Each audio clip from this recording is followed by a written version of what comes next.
হাসপাতালের দুরবস্থা নিয়ে সরব বিধায়ক গৌরীশঙ্কর ঘোষ।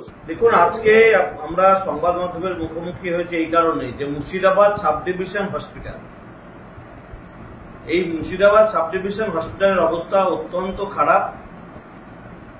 এখানে ট্রিটমেন্টের বন্দোবস্ত নেই, পর্যাপ্ত পরিমাণে ডাক্তার নেই। একটা মহকুমা হসপিটালে যে ধরনের মেডিকেল সরঞ্জাম থাকা দরকার সেগুলো নেই। আর সে কারণে যারা ডাক্তারবাবু এখানে রয়েছেন তারাও সঠিকভাবে ট্রিটমেন্ট দিতে পারছেন।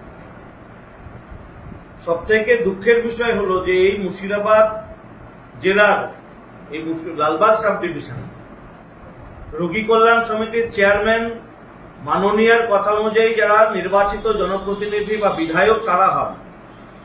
2021 সালের মে মাসে আমরা ভারতীয় জনতা পার্টি থেকে জিতেছি, তার আজ পর্যন্ত রোগী কল্যাণ সমিতির চেয়ারম্যান হতে পারেনি।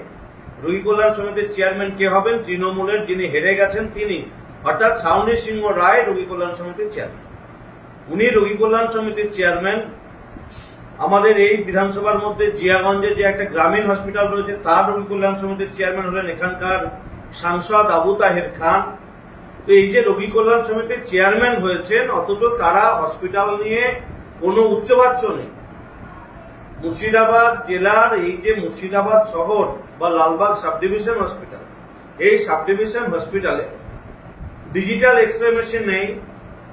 পুরাতন একটা ইউএসজি মেশিন, তাতেই চলছে ইউএসজির কাজ। এখানে কোনো আই স্পেশালিস্ট নেই, অথচ মহকুমা হসপিটাল। তো এভাবে হসপিটালের ট্রিটমেন্ট কিভাবে হতে পারে? যে গ্রামীণ হসপিটাল রয়েছে জিয়াগঞ্জে, সেই হসপিটাল গ্রামীণ হসপিটাল হলেও শহরের মধ্যে অবস্থিত, মিউনিসিপ্যালিটি এলাকার মধ্যে অবস্থিত। সেই কারণে ডাক্তারবাবুদের যে এক্সট্রা একটা পান, অনারেরিয়াম পান গ্রামীণ হসপিটালে কাজ করার জন্য, যেহেতু হসপিটালটা শহরের মধ্যে, সেই কারণে সে উদ্বৃত্ত অনারেরিয়াম পান না 3 বছর হয়ে যাওয়ার পরে। সেই কারণে কোনো ডাক্তার আজকে সেই হসপিটালে আসছে না। একজন পার্মানেন্ট ডক্টর রয়েছে, তিনি ওই গ্রামীণ হসপিটাল চালাচ্ছেন। তো এখানে নামে শুধুমাত্র হসপিটালগুলো রয়েছে, সাব ডিভিশন হসপিটাল বলুন, গ্রামীণ হসপিটাল বলুন, আজিমগঞ্জের এজি হসপিটাল বলুন, সেখানে তো আর এক কাণ্ড। 20 বছর ধরে একজনে সেই হসপিটালে সুপার হয়ে আছে। তার দাদা নাকি তৃণমূলের নেতা, টিচার সেলের নেতা, সেই কারণে তিনি সুপার থাকবেন 20 বছর ধরে। এত উন্নত মানের চিকিৎসা উনি করেন যে 20 বছর সুপার আছেন সেখানে। এটাই তৃণমূলের শাসনকালে স্বাস্থ্য ব্যবস্থা আমরা দেখতে পাচ্ছি। আর এটাই তো হবে, কারণ অনুপ্রেরণায় সিংহের বাচ্চা হয় চিড়িয়াখানায়, তো তার অনুপ্রেরণায় ট্রিটমেন্ট না হলেও 20 বছর তিনি থাকবেন, এটা স্বাভাবিক। এখানে আই স্পেশালিস্ট না থাকলেও মহকুমা হসপিটাল চলবে। মহকুমা হসপিটালে আইসিইউ নেই, ডায়ালাসিসের ব্যবস্থা নেই, অথচ এগুলো মহকুমা হসপিটাল।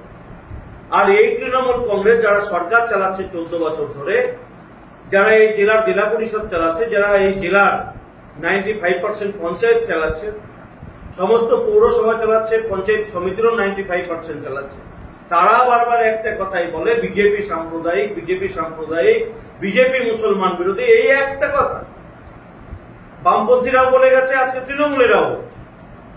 তো আমরা মুসলমান বিরোধী, বিজেপিরা আমরা বিজেপি করি, আমরা মুসলমান বিরোধী, আমরা সাম্প্রদায়িক। তো যে তৃণমূল, যে সিপিএম বলছে তারাই কেউ 34 বছর সরকার চালিয়েছে, কেউ 14 বছর ধরে চালাচ্ছে। তো তাদের মুসলমান প্রেমটা কোথায়? বিজেপি মুসলমান বিরোধী, তো তোমাদের মুসলমান প্রেম কোথায়? যে জেলায় 73% মুসলমান, সেই জেলার একটা সাব ডিভিশন হসপিটাল, সেই সাব ডিভিশন হসপিটালে 4টে বিধানসভার মানুষ নির্ভর করে। নবগ্রাম বিধানসভা, ভগবানগোলা বিধানসভা, লালগোলা বিধানসভা, মুর্শিদাবাদ বিধানসভা। এই 4টে বিধানসভায় ভোটারের সংখ্যা 11 লক্ষের কাছাকাছি, 10 লক্ষের কাছাকাছি, 10,11,00,000-এর কাছাকাছি ভোটার। জনসংখ্যা ধরলে সেটা গিয়ে 16 থেকে 17 লক্ষ হবে। তাহলে এই যে এত 17 লক্ষ মানুষের একটা সাব ডিভিশন হসপিটাল, সেখানে 300 বেড রয়েছে।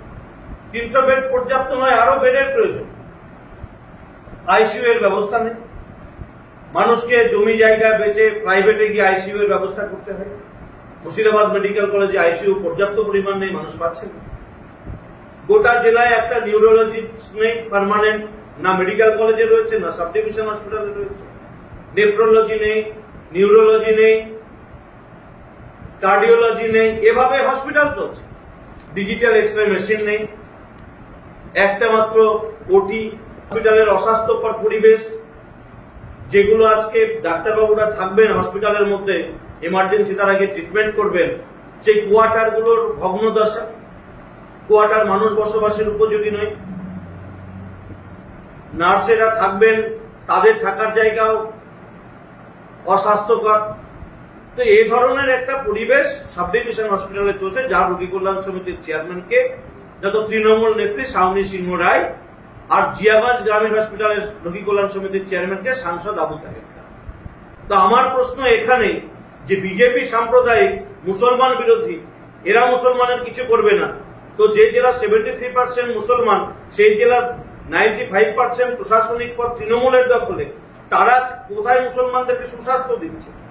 তারা স্বাস্থ্যসাথীর কার্ড দিয়েছে, সেই স্বাস্থ্যসাথীর কার্ডে কোনো হসপিটালে ট্রিটমেন্ট হয় না। 80% নার্সিং হোমে স্বাস্থ্যসাথীর ফেসিলিটি নেই, কারণ সেই হসপিটালগুলো টাকা পায় না বলে সে ফেসিলিটি দিতে চায় না। এই ধরনের একটা অস্বাস্থ্যকর পরিবেশ। রাজ্যের মুখ্যমন্ত্রী তিনিই স্বাস্থ্যমন্ত্রী, তার বোন খুন হয়েছে, আজও সুবিচার পায়নি। এইরকম অনেক জায়গায় হেনস্থার শিকার হতে হচ্ছে। আমরা কিছুদিন আগে উত্তরবঙ্গে গেছিলাম, health and family welfare standing committee study visit. সেখানে আমরা জয়ন্তীর যে ফরেস্ট, সেখানে একটা আপনার উপস্বাস্থ্য কেন্দ্র রয়েছে, প্রায় 653 জন মানুষের বাস। সেখানে যারা স্বাস্থ্য পরিষেবা দেন, তারা আমাদের কাছে অভিযোগ জানাচ্ছে যে এখানে কোনো টয়লেট নেই, অন্যের বাড়িতে গিয়ে আমাদেরকে টয়লেটে যেতে হয় অন্যের বাড়িতে। ভাবুন যে আজকে নার্স বা যারা ওখানে চিকিৎসার সুবিধা দিতে আসে, তারা টয়লেটের বন্দোবস্ত নিয়েছে।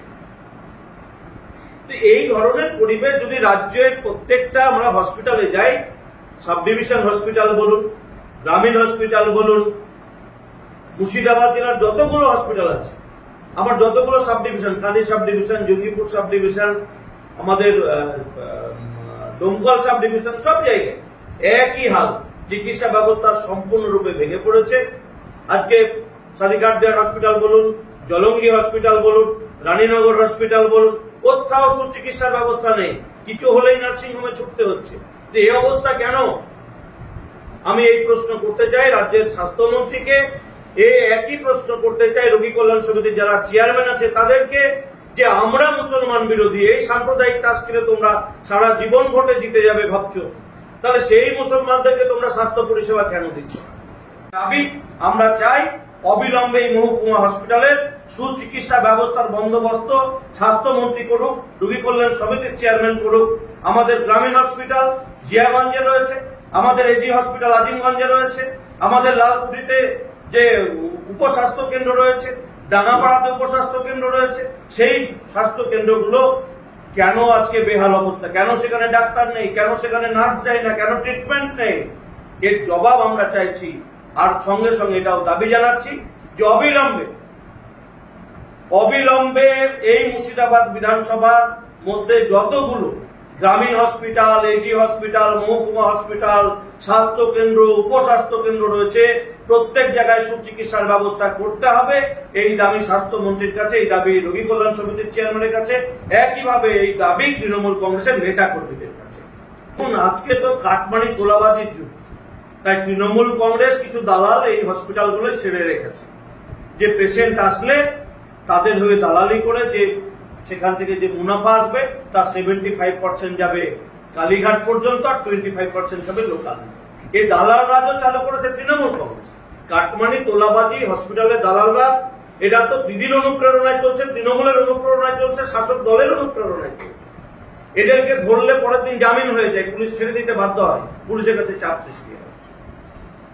বাংলার পুলিশকে 7 দিন সময় দিলে পুলিশ এখানকার মস্তান, দালাল, ক্রিমিনালকে ঠান্ডা করে দেবে।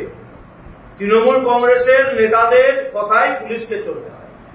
পুলিশ মন্ত্রী মমতা ব্যানার্জি, তিনি স্বরাষ্ট্রমন্ত্রী, তিনি বলে দিয়েছেন তার দল যাদেরকে ব্যবহার করে ভোটে যেতে, তাদের গায়ে হাত দেওয়া যাবে না, তাদের গ্রেপ্তার করা যাবে না। তাই আজ হসপিটালগুলো দালাল রাজ চলছে।